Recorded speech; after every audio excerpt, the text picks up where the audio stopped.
La sesta corsa e la prova centrale della serata sono in 10 anziani al via che stanno entrando ora addirittura. La favorita è il numero 6 di Brooklyn Lux.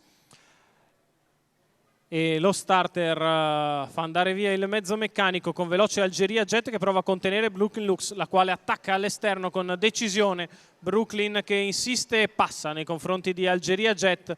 All'esterno Aurea GM che cerca e trova posto in terza posizione avanti a Zero Gravity.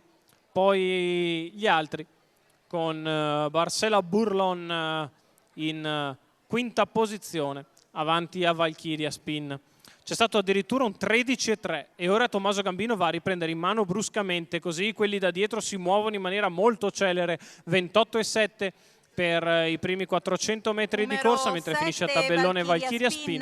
Squalificato. E c'è l'attacco all'esterno da parte di Billy Pan che si è scostato dai birilli, mentre viene con decisione in terza ruota Brunello Grimm.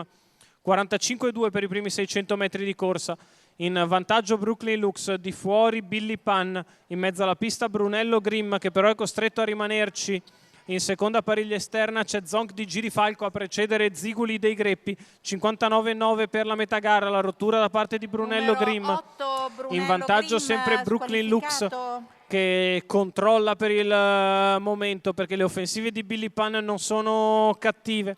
Allo steccato è sempre Algeria Jet a precedere Aurea GM. Si muove ora Ziguli dei Greppi in mezzo alla pista dopo un chilometro in 1.14.7. Allunga Brooklyn Lux per respingere gli attacchi che vengono dall'esterno. Zonk di Girifalco si muove in anticipo su Ziguli dei Greppi. Ora prova la fuga decisiva Brooklyn Lux che prende 3 lunghezze nei confronti di Algeria Jet, quindi Aurea GM.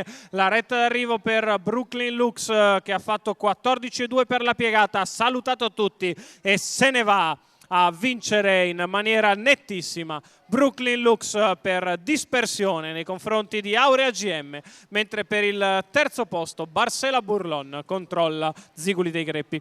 1.13.4, 29-1 e l'esultanza di Tommaso Gambino che dovrebbe portare il driver palermitano in finale. Ovviamente bisogna andare a fare i conti, ma l'esultanza di Tommaso Gambino è tutta per il successo con Brooklyn Lux. Al secondo posto Giuseppe Immobile con Aurea GM, al terzo Enrico Maisto con Barcela Burlon, finisce al quarto posto il leader della classifica Algeria Jet con Filippo Gallo. Bisogna andare a fare i conti, il successo nel centrale però è tutto per Brooklyn Lux e Tommaso Gambino.